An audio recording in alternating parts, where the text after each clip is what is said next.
हिंद साथियों, स्वागत है आपका self study classes with Sumit Jain YouTube channel में। तो साथियों स्टार्ट हो चुका है आज का ये सेशन। सभी लोग एक बार वीडियो को लाइक जरूर कर दें, ठीक है।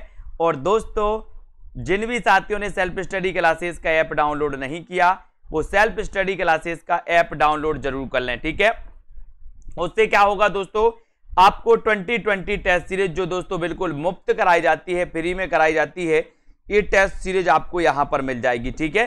तो ये सीरीज से आप लोगों को जरूर जुड़ना है। और साथियों आपको पता है कि अभी बड़ा सरप्राइज आपके लिए दोस्तों आ गया है, बड़ा ऑफर आपके लिए आ गया है। हिंदी साहित्य का दोस्तों टीजीटी पीजीटी का मॉडल पेपर आपको 350 में, है ना। 3000 प्रश्नों की टेस्ट सीरीज दोस्तों 350 में। और हिंदी साहित्य का संपूर्ण कोर्स जिसमें निचोड़ कोर्स शामिल है, तिरकी वीडियो शामिल है, विस्तृत अध्ययन वाली वीडियो शामिल है, लाइव क्लास शामिल है और दोस्तों यहां पर आपके लिए टेस्ट भी शामिल है ना। ये पूरा का पूरा ऑफर है। 1000 में इस कोर्स में एडमिशन ले सकते हैं आप। ऑफर आपके लिए सीमित समय के लिए आया है दोस्तों। अच्छा मौका है, अध्ययन अभी कर सकते हो, ठीक है। और दोस्तों ये जो निचोड़ क्लासें चल रही हैं, इसकी लाइव क्लास चलती है 2:30 बजे। यानी कि क्या इंपॉर्टेंट होता है दोस्तों हिंदी साहित्य में, वो हम पढ़ रहे हैं। हिंदी साहित्य में दोस्तों उस चीज को अपन अध्ययन कर रहे हैं, ठीक है। तो चलिए स्टार्ट करते। आज का आपका पहला प्रश्न है, आधुनिक खोजों के अनुसार हिंदी की प्रथम मौलिक कहानी के लेखक कौन है। आधुनिक खोजों के अनुसार हिंदी की प्रथम मौलिक कहानी के लेखक कौन माने जाते हैं। इंशाअल्लाह खां, शिव प्रसाद सितारे हिंद, रामचंद्र शुक्ल या फिर माधवराव सप्रे। बताएं कौन माने जाते हैं दोस्तों आधुनिक खोजों के अनुसार हिंदी की प्रथम मौलिक कहानी के लेखक कौन माने जाते हैं। देखते हैं कौन कौन सही उत्तर बता रहा है। सभी लोगों को आंसर चयन करना है और बहुत सारे लोग क्या हो रहे हैं इस क्वेश्चन में, बहुत सारे लोग कंफ्यूज होंगे। कुछ लोग सही उत्तर बताएंगे और कुछ लोग गलत बताएंगे, क्योंकि यहां पर क्वेश्चन को अच्छे से पढ़ना है। और वो क्वेश्चन है आधुनिक खोजों के अनुसार। और आधुनिक खोजों के अनुसार आपने एक कहानी पढ़ी होगी दोस्तों, एक टोकरी भर मुट्ठी, है ना, मिट्टी। एक टोकरी भर मिट्टी पढ़ी है सभी लोगों ने, है ना। बोले एक टोकरी भर मिट्टी से हम सप्रे, तो माधवराव सप्रे ये आधुनिक खोजों के अनुसार हिंदी की प्रथम मौलिक कहानी के लेखक हैं, माधवराव सप्रे। और इनकी कहानी कौन सी है, एक टोकरी भर मिट्टी। एक टोकरी भर मिट्टी, बहुत बढ़िया। अब यहां पर आते हैं दोस्तों, जैनेन्द्र को मानव जीवन दर्शन का सबसे बड़ा कहानीकार किसने कहा। जैनेन्द्र को मानव जीवन दर्शन का सबसे बड़ा कहानीकार किसने कहा है, ये आपको का बताना है। नामवर सेने, बताएं नगेंद्र, रामविलास शर्मा या फिर लक्ष्मी नारायण लाल। जैनेन्द्र को मानव जीवन दर्शन का सबसे बड़ा कहानीकार कहने वाले जो दोस्तों विद्वान हैं वो कौन है।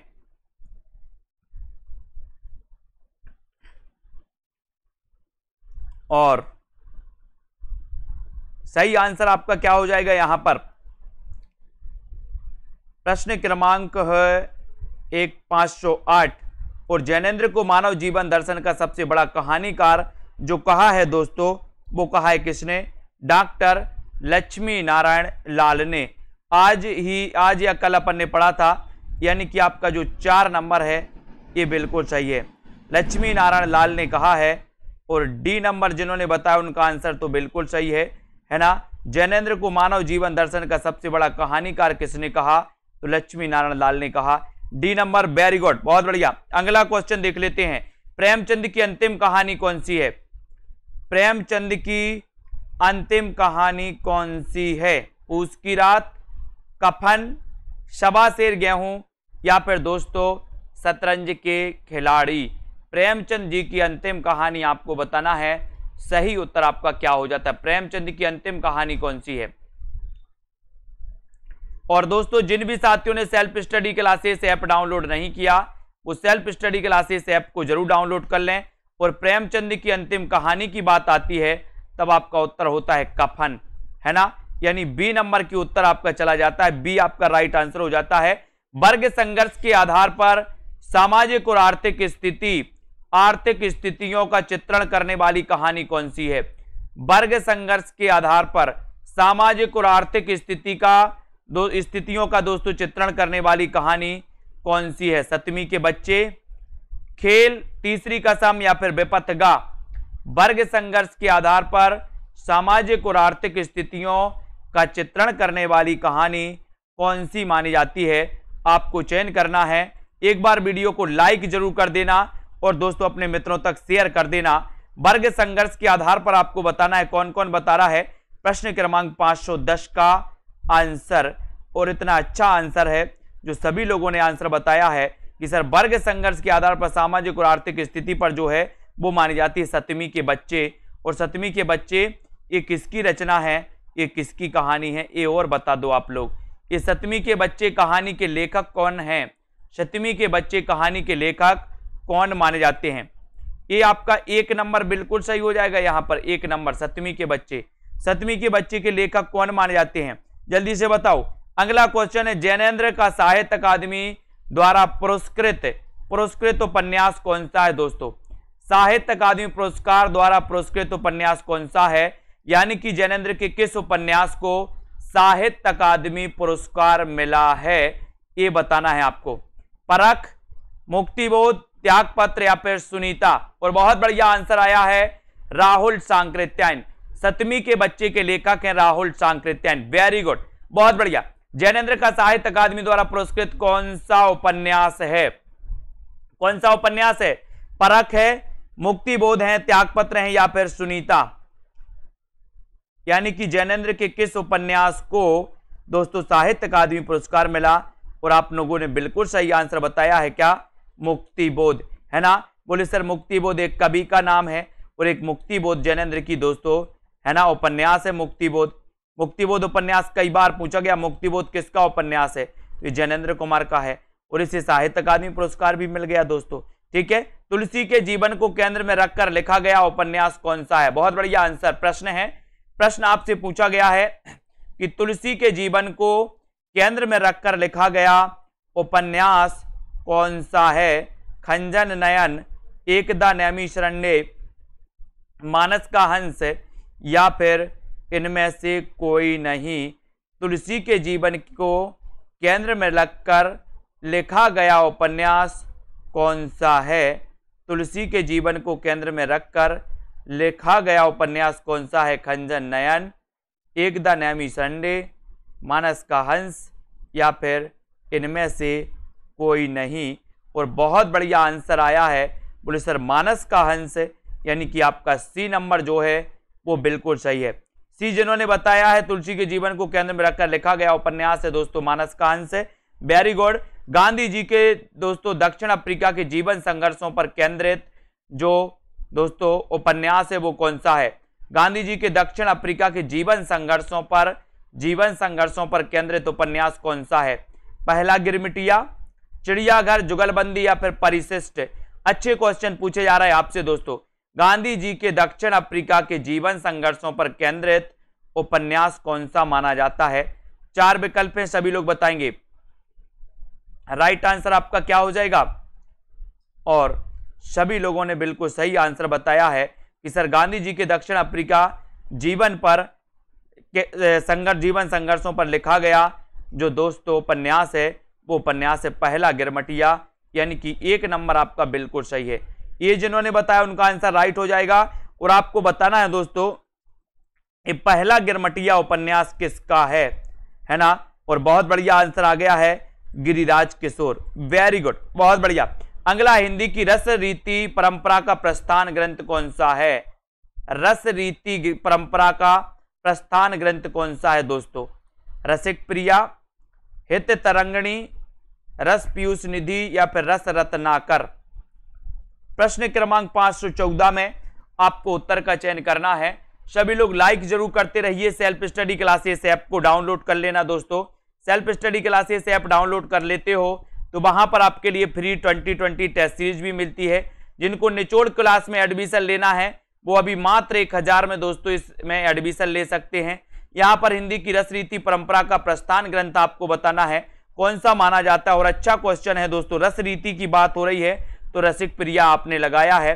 रसिक प्रिया के रचनाकार केशव दास माने जाते हैं और आपका 1 नंबर बिल्कुल सही हो जाता है। 1 नंबर, वेरी गुड। इनमें से कौन सा कवि सतसईकार है? सतसईकार कौन सा कवि है बताएं? केशव दास, पद्माकर यानी कि जिसने सतसई परंपरा का निर्वहन किया दोस्तों, सियाराम शरण गुप्त या फिर वियोगी हरि, बताएं इनमें से कौन सा कवि सतसईकार माना जाता है, ये बताएंगे। सतसईकार कौन सा माना जाता है? 4 विकल्प हैं प्रश्न क्रमांक 515 में, और बहुत सारे लोग अच्छा आंसर आ रहा है सभी का कि सर सतसईकार की अगर बात करोगे तो आपका उत्तर चला जाएगा कहां पर? डी की तरफ, यानी कि वियोगी हरि आपका बिल्कुल सही है। ये दोस्तों सतसईकार माने जाते वियोगी हरि, ठीक है। 4 नंबर आपका बिल्कुल सही है, वेरी गुड। अगला है भूलि कहत नवरस भूलि कहत नवरस सुकवि बिस्कल मूल सिंगार, यह उक्ति बताना है। यह उक्ति किस आचार्य की है दोस्तों? यह उक्ति किस आचार्य की मानी जाती है बताएं? चिंतामणि, देव सोमनाथ या फिर कुलपति मिश्र की? किसकी मानी जाती ये उक्ति? इस उक्ति को आपको बताना है, ये उक्ति किसकी मानी जाती है। अच्छा क्वेश्चन है। देव की है, चिंतामणि त्रिपाठी, सोमनाथ या फिर कुलपति मिश्र की? इसका आंसर सभी लोग बताएंगे। उक्ति बतानी थी तो ये उक्ति है दोस्तों, भूलि कहत नवरस सुकवि सकल मूल सिंगार, ये देव की मानी जाती है, देव कवि की उक्ति है। 1 नंबर आपका बिल्कुल सही है, 1 नंबर सही। इनमें से कौन सा निबंध अध्यापक पूर्णसिंह का नहीं है? नहीं है बताना है दोस्तों। अध्यापक पूर्णसिंह को आप बहुत अच्छे से जानते हैं, इनका निबंध कौन सा नहीं है, इसका उत्तर आपको बताना है, जल्दी से बताएं। बहुत अच्छा क्वेश्चन है। इनमें से कौन सा निबंध अध्यापक पूर्णसिंह का नहीं है? कौन सा निबंध अध्यापक पूर्णसिंह का नहीं है? जल्दी से कमेंट में लिखें। और आचरण की सभ्यता तो है पूर्णसिंह का। मजदूरी दोस्तों, मजदूरी और प्रेम तो है ना। गेहूं और गुलाब और कन्यादान, इनमें से आपको चयन करना है कि कौन सा अध्यापक पूर्णसिंह का नहीं है। कुछ लोग ये बता रहे ये तो है, कुछ लोग सी बता रहे हैं और अधिकांश लोग सी बता रहे हैं, तो बिल्कुल सही आंसर है गेहूं और गुलाब, यानी 3 नंबर। गेहूं और गुलाब ये अध्यापक पूर्णसिंह का निबंध नहीं है, यानी कि आपका 3 बिल्कुल सही है, वेरी गुड, बहुत बढ़िया। दृश्य, गेहूं और गुलाब, राम वृक्ष बैनीपुरी, ठीक है। दृश्य तत्व साहित्य की विधा किस विधा का अनिवार्य वैशिष्ट्य? दृश्य तत्व साहित्य की किस विधा का अनिवार्य तत्व माना जाता है, अनिवार्य वैशिष्ट्य माना जाता है? कहानी का, उपन्यास, कविता या फिर नाटक? दृश्य तत्व साहित्य की किस विधा का अनिवार्य वैशिष्ट्य है? कहानी, उपन्यास, कविता या फिर नाटक? सभी लोग बताएंगे। अच्छा प्रश्न है दोस्तों, वीडियो को एक बार लाइक जरूर कर देना, है ना। और दृश्य की बात आ रही, आपने पढ़ा है दोस्तों कि आचार्य जो विश्वनाथ थे, है ना, इन्होंने काव्य को 2 भागों में बांटा था, एक तो दृश्य काव्य और एक श्रव्य काव्य, है ना। और दृश्य काव्य दोस्तों आपको पता है कि नाटक जो है, नाटक का अनिवार्य वैशिष्ट्य माना जाता है, यानी कि आपका 4 नंबर सही हो जाता है। मिस्टर अभिमन्यु नाटक के रचनाकार कौन है? मिस्टर अभिमन्यु नाटक के रचनाकार कौन माने जाते हैं, ये आपको बताना है। बताइए, लक्ष्मी नारायण लाल माने जाते हैं, है ना, लक्ष्मी नारायण मिश्र, सुरेंद्र वर्मा या फिर रमेश बख्शी? और जिन भी साथियों को एडमिशन लेना है दोस्तों वो ले सकते हैं। जल्दी ही 2:30 वाली जो क्लास है, इस क्लास में दोस्तों आपकी निचोड़ क्लास समाप्त होने वाली है और अब स्टार्ट होने वाली इस 2:30 क्लास में क्या स्टार्ट होगा? ये जल्दी स्टार्ट होगा दोस्तों, पार्टिकुलरली कवियों से संबंधित महत्वपूर्ण प्रश्न। जैसे हम पढ़ेंगे सरहपा से संबंधित जितने प्रश्न बनते हैं उनको, स्वयंभू से संबंधित जितने प्रश्न बनते हैं उनको पढ़ेंगे, है ना। और दोस्तों ऐसे ऐसे हम कवियों से जितने प्रश्न बनते हैं उनको दोस्तों अभी 2:30 पर क्लास होगी, है ना। जल्दी ये निचोड़ क्लास अब दोस्तों खत्म होगी, इसको कंप्लीट करेंगे अपन। 2-3 दिन में और फिर इसको चालू करेंगे, ठीक है। मिस्टर अभिमन्यु नाटक के रचनाकार कौन है? आपने बताया मिस्टर अभिमन्यु, ये लक्ष्मी नारायण लाल का है दोस्तों, ठीक है। लक्ष्मी नारायण लाल का ये नाटक है। 1 नंबर आपका बिल्कुल सही हो जाएगा, ये नंबर सही हो जाएगा। तो अभी बहुत अच्छा मौका है दोस्तों, जिन भी साथियों को अभी 10 से मान के चलो कि आपके अभी 15 दिन है, 15 से बहुत दिन है अभी, तो आपके लिए मान के चलो कि दोस्तों इसमें बीच में आप लोग जिनको भी एडमिशन लेना है वो लें और दोस्तों पढ़ सकते हैं आराम से, ठीक है। बंकिम चंद्र का प्रसिद्ध हिंदी उपन्यास कौन सा है? बंकिम चंद्र का प्रसिद्ध हिंदी उपन्यास कौन सा है, ये आपको बताना है। तो बताइए, प्रश्न क्रमांक 519 का आंसर दौड़, बीनू सा सपना, कतरा दा बतरा और दोस्तों आनंद मठ। और सभी लोगों को पता है कि सर बंकिम चंद्र का प्रसिद्ध हिंदी उपन्यास की बात करोगे तो उत्तर आनंद मठ की ओर जाएगा, यानी 4 नंबर आपका सही हो जाएगा। आनंद मठ आपका बिल्कुल सही हो जाएगा, ठीक है। यहां पर आ जाते हैं दोस्तों, शेखर एक जीवनी उपन्यास के स्त्री पात्र हैं। स्त्री पात्र कौन से हैं बताएं? शेखर एक जीवनी अज्ञे है ना। अब आपको बताना स्त्री पात्र कौन है। शेखर एक जीवनी के स्त्री पात्र आपको चयन करना है। रेखा, गौरा, अमला, रंजना, सैलमा, योके, शशि या फिर सरस्वती। सभी लोग बताएंगे। वीडियो को एक बार लाइक कर देंगे और जिन भी साथियों को पढ़ना है दोस्तों पार्टिकुलरली काय के आपको अगर पढ़ना है कि हम एक एक कवियों का परिचय पढ़ें, तो एक एक कवियों का दोस्तों परिचय, यानी कि जैसे सरहपा से कितने प्रश्न बनते हैं, जयशंकर प्रसाद से कितने प्रश्न बनते हैं, वो सीरीज जल्दी ही स्टार्ट होने वाली है ना। तो शेखर एक जीवनी उपन्यास के स्त्री पात्र आपको यहां पर चयन करना था और आपने उत्तर बता दिया शशि सरस्वती, यानी डी नंबर आपका बिल्कुल सही हो जाएगा। शशि सरस्वती आपका राइट आंसर हो जाएगा। सुरंग में सुबह उपन्यास के लेखक कौन है? सुरंग में सुबह उपन्यास के लेखक कौन है? शिवमूर्ति है, मिथिलेश्वर है, संजीव या फिर अमरकांत। सुरंग में सुबह उपन्यास के लेखक कौन माने जाते हैं, इसका उत्तर आपको चयन करना है। सुरंग में सुबह शिवमूर्ति, मिथिलेश्वर, संजीव या फिर अमरकांत। जल्दी से आपको बताना है, चयन करना है दोस्तों। 521 का आंसर बताना है, उत्तर क्या हो जाएगा?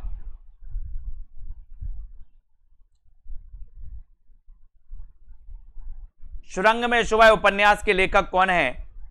बहुत अच्छा क्वेश्चन है। 521 का आंसर बताना है और बहुत सारे लोगों ने बता दिया है मिथिलेश्वर, और उनका आंसर भी दोस्तों सही है मिथिलेश्वर, ठीक है। बी नंबर आपका सही है। सुरंग में सुबह उपन्यास के लेखक मिथिलेश्वर हैं। Very good.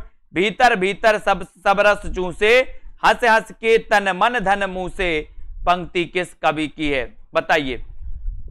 भीतर भीतर सब रस चूसे, हंस हंस के तन मन है ना धन मुंह से, इस पंक्ति के रचनाकार कौन माने जाते हैं? इस पंक्ति के रचनाकार कौन है? सभी लोग बताएं। भीतर भीतर सब रस चूसे, हंस हंस के तन मन धन मुंह से, इस पंक्ति के रचनाकार कौन है? प्रताप नारायण मिश्र, बालकृष्ण भट्ट ठाकुर या फिर भारतेंदु हरिश्चंद्र। बहुत अच्छा क्वेश्चन है दोस्तों और आपका सीधा उत्तर जाता है भीतर भीतर सब रस चूसे, हंस हंस के तन मन धन मुंह से। इस पंक्ति के जो रचनाकार हैं वो पंक्ति के रचनाकार कौन है? अंतर है आपका भारतेंदु हरिश्चंद्र। उत्तर आपका डी नंबर बिल्कुल सही answer, D number right answer है। हिंदी साहित्य के इतिहासकार 1850 ईस्वी से 1950 ईस्वी को किस नाम से अभिहित करते हैं? 1850 से 1950 का जो काल है उसे क्या कहा जाता है? बताएं। 1850 से 1900 का जो काल है उसे किस काल के नाम से अभिहित किया जाता है? द्विवेदी युग के नाम से, भारतेंदु युग, शुक्ल युग या फिर छायावादी युग। हिंदी साहित्य के इतिहासकार 1850 ईस्वी से 1900 ईस्वी को किस नाम से अभिहित करते हैं? इसका आंसर आपको चयन करना है। सभी लोग बताएंगे और बहुत बढ़िया आंसर है कि सर इसे हम क्या कहते हैं? भारतेंदु युग कहते हैं, यानी कि आपका जो 2 नंबर है वो बिल्कुल सही है। बी नंबर आपका सही है। 1900 से 1920 माना जाता है द्विवेदी युग, है ना, आपको पता होगा। अगला देखो, आदिकाल और भक्तिकाल के बीच एक स्वर्णिम कड़ी किसे कहा जाता है, कहा गया दोस्तों। बहुत बढ़िया। आदिकाल और भक्ति काल के बीच एक स्वर्णिम कड़ी किसे कहा गया? जयदेव को, विद्यापति को, जायसी को या फिर जगनिक को? किसे कहा गया? आदिकाल और भक्ति काल के बीच एक स्वर्णिम कड़ी किसे कहा गया? बताएं, किसे कहा गया दोस्तों?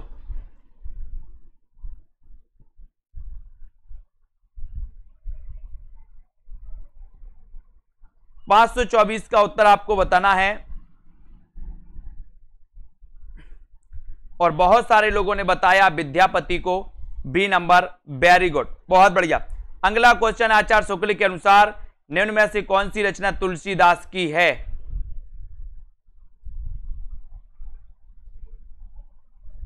तुलसीदास की कौन सी रचना आचार्य शुक्ल के अनुसार निम्न में से कौन सी रचना तुलसीदास की है?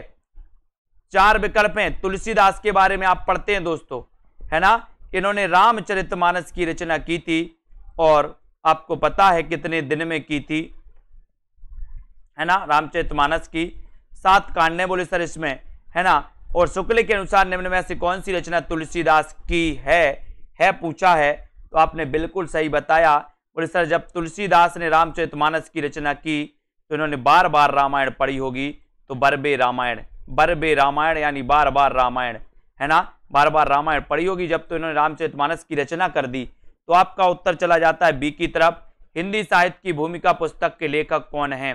हिंदी साहित्य की भूमिका पुस्तक के लेखक कौन है? रामचंद्र शुक्ल, रामकुमार वर्मा, विश्वनाथ प्रसाद मिश्र, हजारी प्रसाद द्विवेदी। हिंदी साहित्य की भूमिका पुस्तक के लेखक कौन है? हिंदी साहित्य की भूमिका पुस्तक के लेखक कौन माने जाते हैं? ये 4 विकल्प हैं दोस्तों, सभी लोग आंसर बताएंगे। हिंदी साहित्य की भूमिका पुस्तक के लेखक कौन है, बताएं। और बिल्कुल सही आंसर जाएगा हिंदी साहित्य की भूमिका, है ना। राइट आंसर आपने बता दिया है सर, इसके लेखक हैं हजारी प्रसाद द्विवेदी, यानी डी नंबर हजारी प्रसाद द्विवेदी आपका बिल्कुल सही है। डी नंबर सही है। भक्ति काल का नाम पूर्व मध्यकाल किस आचार्य ने दिया दोस्तों? भक्ति काल आपको पता है कि मध्यकाल को 2 भागों में बांटा गया था दोस्तों।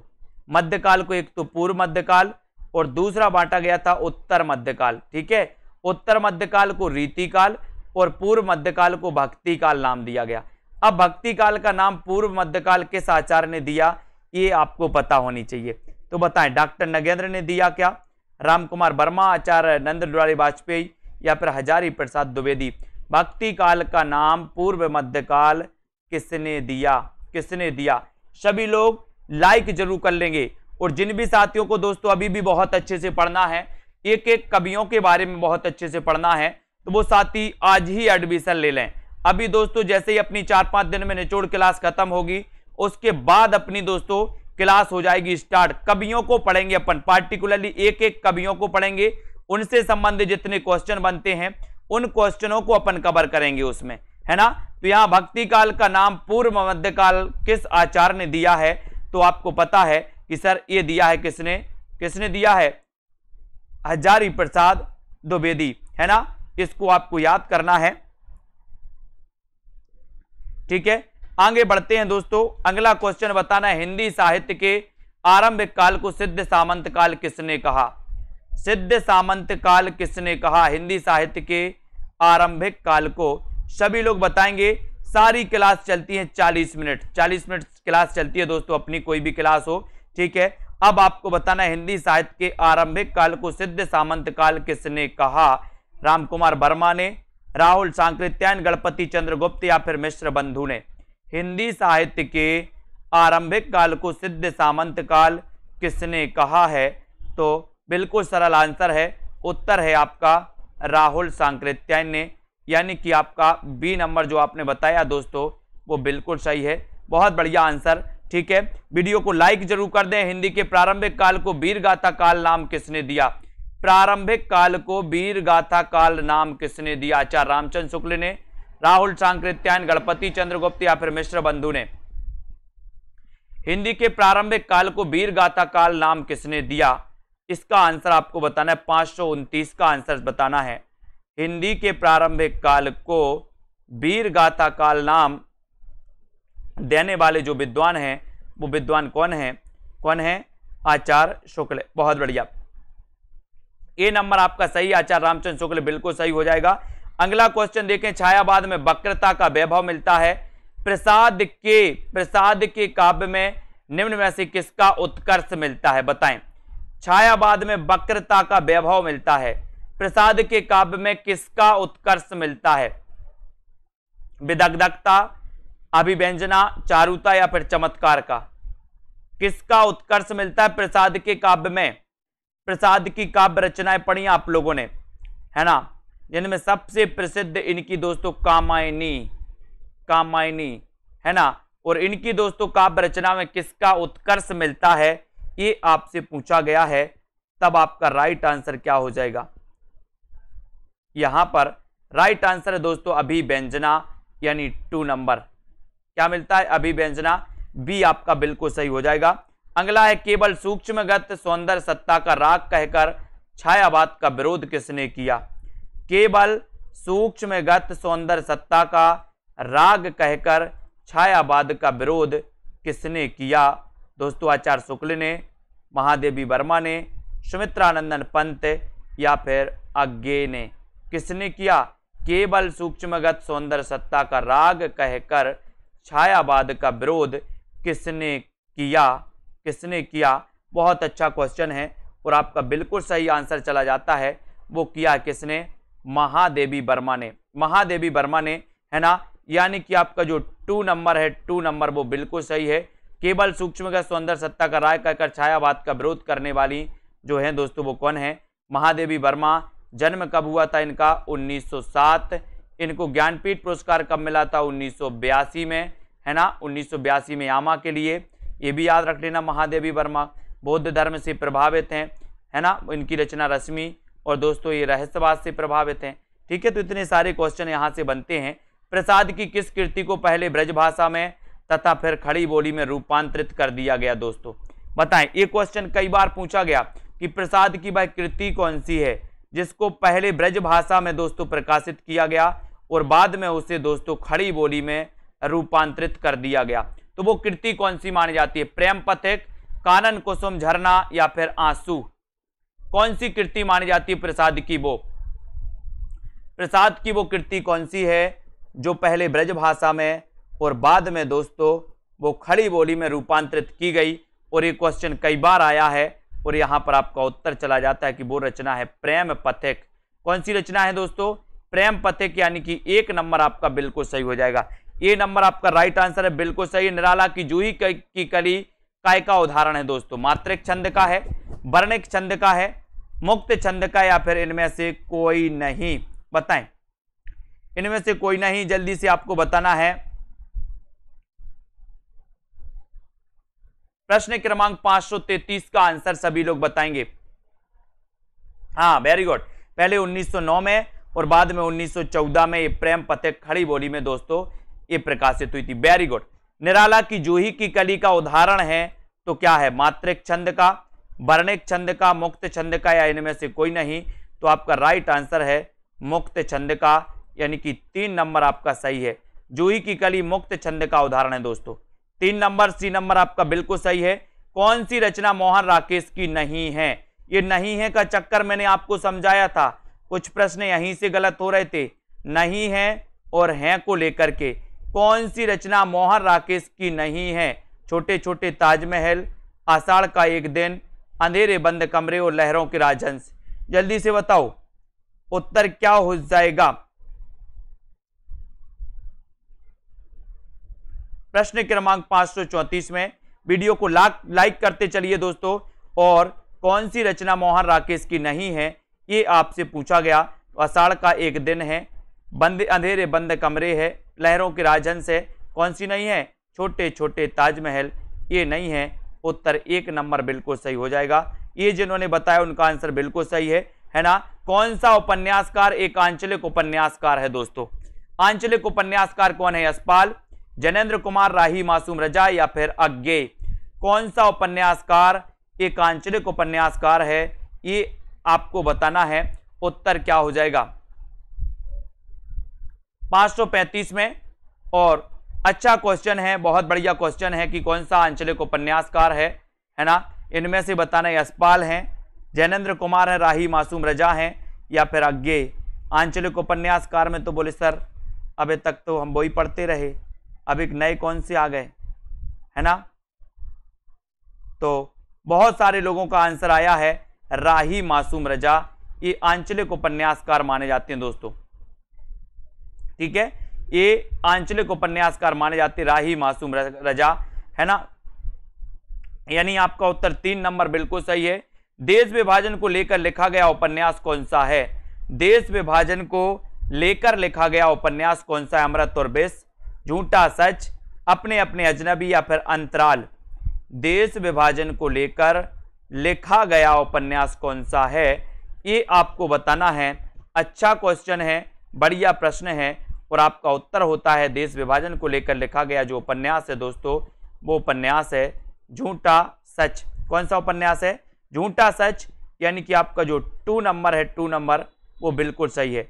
बी नंबर आपका राइट आंसर होगा। झूठा सच जो उपन्यास है दोस्तों, यशपाल का, है ना, यशपाल का ये उपन्यास है।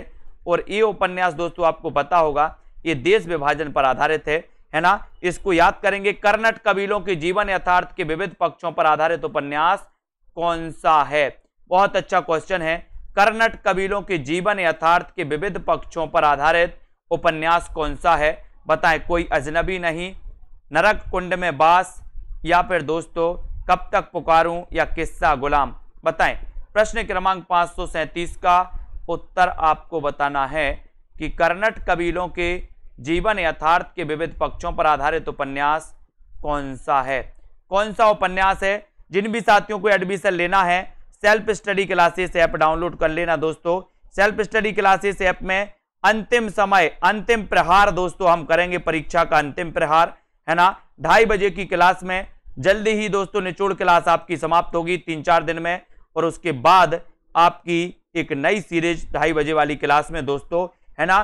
कर्नाटक कबीलों की जीवन यथार्थ से संबंधित है दोस्तों, कब तक पुकारूं, कब तक पुकारूं। इसके रचनाकार हैं रांगे राघव। वेरी गुड, कब तक पुकारूं, यानी 3 नंबर आपका यहां पर बिल्कुल सही होगा। कर्नाटक कबीलों के जीवन यथार्थ के विविध पक्षों पर आधारित जो उपन्यास है कब तक पुकारूं, है ना। आधुनिक ईरान की पृष्ठभूमि पर रक्त रंजित इस्लामी क्रांति का चित्रण किस उपन्यास में किया गया? आधुनिक ईरान की पृष्ठभूमि पर रक्त रंजित इस्लामी क्रांति का चित्रण किस उपन्यास में किया गया? बताएं। 7 नदियां, एक समुंदर, चक्रव्यूह, धूप छाही रांग, या फिर किस्सा लोकतंत्र। किसमें किया गया दोस्तों? आधुनिक ईरान की पृष्ठभूमि पर रक्त रंजित इस्लामी क्रांति का चित्रण किस उपन्यास में किया गया? इसका उत्तर आपको बताना है। सभी लोग बताएं। 7 नदियां, एक समुंदर में, चक्रव्यूह, धूप छाही रंग, या फिर किस्सा लोकतंत्र में। अच्छा क्वेश्चन है, और आपने बिल्कुल सही आंसर बताया कि सर आधुनिक ईरानी पृष्ठभूमि पर रक्त रंजित इस्लामी क्रांति का चित्रण किया गया है, तो वो किया गया 7 नदियां एक समुंदर। बोले रक्त रंजित, रक्त से रंजित है 7 नदियां एक समुंदर, यानी 1 नंबर आपका बिल्कुल सही है। Very good answer. सेठ बांकेमल किसकी रचना है? सेठ बांकेमल ये किसकी रचना है? पांडे बेचन शर्मा उग्र की, यशपाल की, अमृतलाल लांगर की, या फिर भगवती चरण वर्मा। सेठ बांकेमल, सेठ बांके हैं बोले, सेठ बांकेमल के रचनाकार कौन है? ये रचना किसकी है? बताएं। सेठ बांकेमल के रचनाकार कौन माने जाते हैं? और सभी लोगों को आंसर बताना है। सेल्फ स्टडी क्लासेस ऐप अगर डाउनलोड नहीं किया है तो सेल्फ स्टडी क्लासेस ऐप को डाउनलोड कर लें। और सेठ बांकेमल किसकी कृति है? इस कृति के रचनाकार आपको बताना है। और बहुत बढ़िया आंसर बोले अमृतलाल नांगर, यानी सी नंबर। ठीक है, ये सेठ बांकेमल दोस्तों इनकी कृति मानी जाती है। सी नंबर आपका बिल्कुल सही है। तेरी मेरी उसकी बात ये किसकी रचना है? तेरी मेरी उसकी बात ये किसकी रचना है? सभी लोग बताएंगे तेरी मेरी उसकी बात के रचनाकार कौन माने जाते हैं।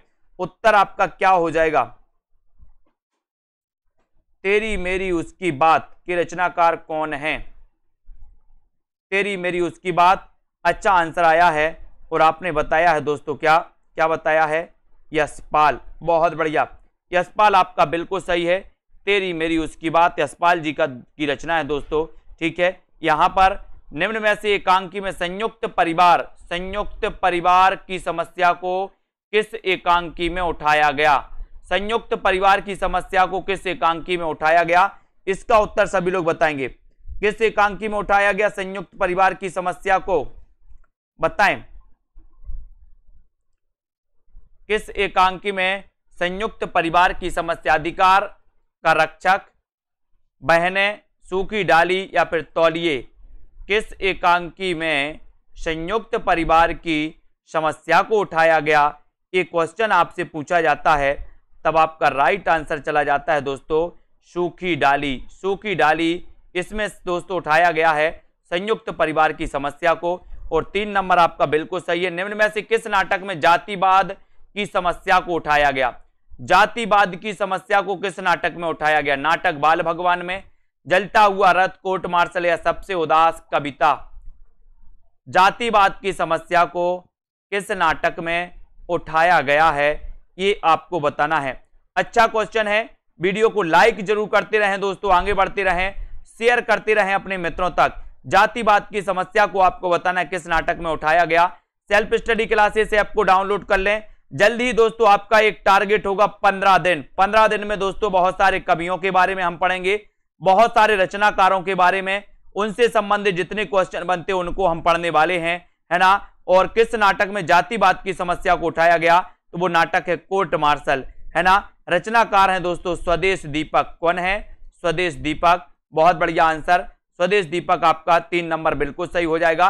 अगला क्वेश्चन है, कौन सी एकांकी भुवनेश्वर प्रसाद की है?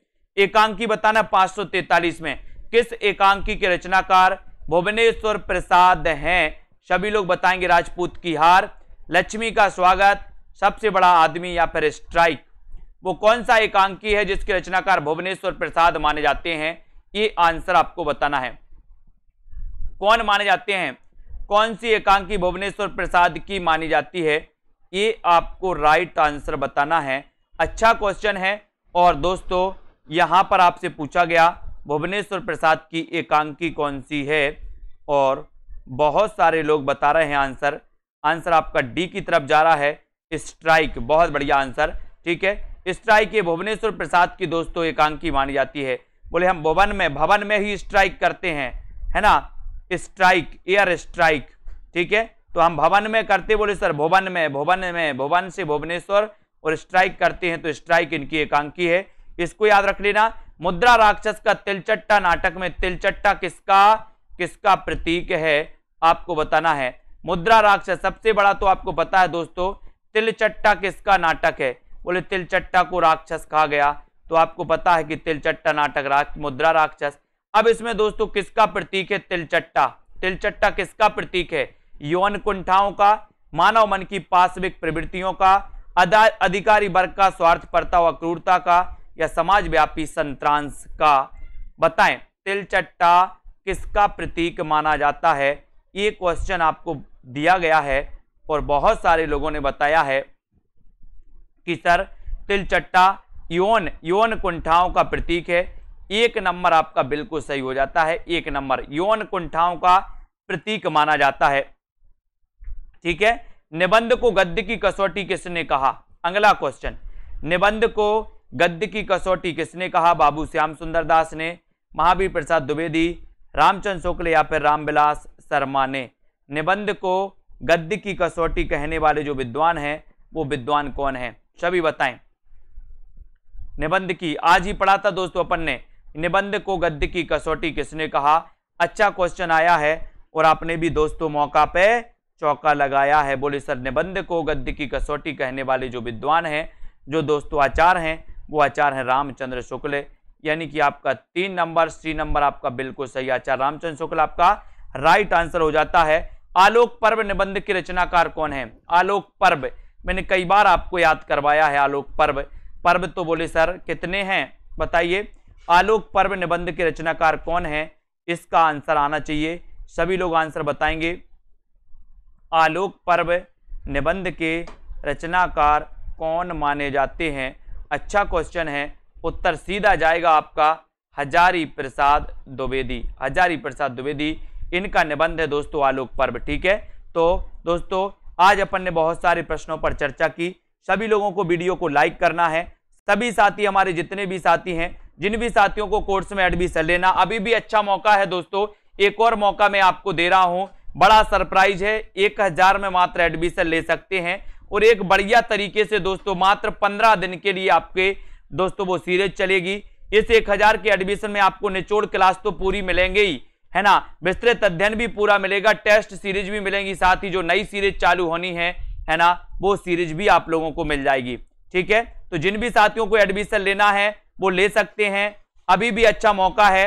अपन को अब दोस्तों अपन पढ़ेंगे एक पार्टिकुलरली एक जैसे जयशंकर प्रसाद से संबंधित कितने प्रश्न बन सकते हैं, निराला से संबंधित कितने प्रश्न बनते हैं, है ना, महादेवी वर्मा से संबंधित कितने प्रश्न बनते हैं, इनको अपन दोस्तों पढ़ने वाले, एक एक कवियों को पढ़ेंगे, एक एक कवियों के प्रश्नों को अपन पढ़ने वाले हैं कि कौन सी कवि से कितने प्रश्न बन जाते हैं। उन प्रश्नों की सीरीज अपनी चालू होने वाली है। ठीक है, तो जिन भी साथियों को एडमिशन लेना और ऐसा पढ़ना चाहते कि सर हम भी पढ़ना चाहते एक एक कवियों को, है ना, तो वो पढ़ सकते हैं। एक अच्छा रिवीजन भी आपका हो जाएगा। जो रिवीजन करना चाहते हैं लास्ट के 15-20 दिनों में दोस्तों हम उसको पढ़ेंगे। निचोड़ क्लास को अपन यहां पर दोस्तों वो कर देंगे। निचोड़ क्लास आपकी 2-4 दिन में हो जाएगी लगभग, है ना, बहुत सारी क्लासें तो आपकी हो चुकी हैं। अब सभी साथी दोस्तों जुड़े रहें, लाइक करते रहें, अपने मित्रों तक शेयर करते रहें। मनीषा जी, कमला जी, आकांक्षा जी, बीनू जी, प्रमिला, आस्था, पूजा वर्मा जी, सरोज जी, लोकेश जी, शिव जी, पूनम, बाल गोविंद जी, जसवंत जी, ठीक है, रीनू जी और दारसू जी, ममता, अनीता जी, सभी साथियों को, जितने भी हमारे साथी, अपने मित्रों को सभी को बता दें कि दोस्तों एक बहुत अच्छी सीरीज याद होने वाली है या चालू होने वाली है। तो जिनको भी बहुत अच्छा अध्ययन करना है लास्ट टाइम में वो कर सकते हैं दोस्तों। ठीक है, टीजीटी वाले हमारे जितने भी साथी हैं और पीजीटी वाले जितने साथी हैं सभी आ जाएं और दोस्तों बहुत अच्छे से अपन अध्ययन करेंगे, है ना, अच्छा मौका है। और दोस्तों जो भी हमारे साथी जूनियर टेट वाले हैं, बाद में जैसे अभी कोई टीजीटी का एडमिशन ले रहे हैं और बाद में जूनियर टेट की भी तैयारी कर रहे हैं, तो उनको अलग से कोई कोर्स लेने की जरूरत नहीं है ना, उनके लिए एक कोर्स दोस्तों पूरा फायदेमंद होगा। ठीक है, तो धन्यवाद साथियों। सुनीता देवी, राममूरत जी, नेहा चौहान, आकांक्षा जी, तनु जी, लवकुश प्रसाद जी, ठीक है, मदन जी, किरण जी और ममता जी, गीता देवी, अमिता जी, पूनम जी, गीतिका जी, बहुत बढ़िया, अर्शदीप जी, प्रमोद जी, बबीता जी, सोनू जी, राममूरत जी, सीमा, दारसू जी, जुगनू जी, है ना, मोहित जी, मीनाक्षी, दारसू जी, सभी साथियों को, सीमा सिंह जी, धन्यवाद। फीस मात्र 1000 रुपये है दोस्तों। 1000 रुपये में इस फीस में आप ये सारी चीजें सुविधाएं दोस्तों प्राप्त कर सकते हैं। आपको करना क्या है, सबसे पहले सेल्फ स्टडी क्लासेस ऐप को डाउनलोड कर लेना है। ठीक है, बहुत बढ़िया, धन्यवाद, जय हिंद।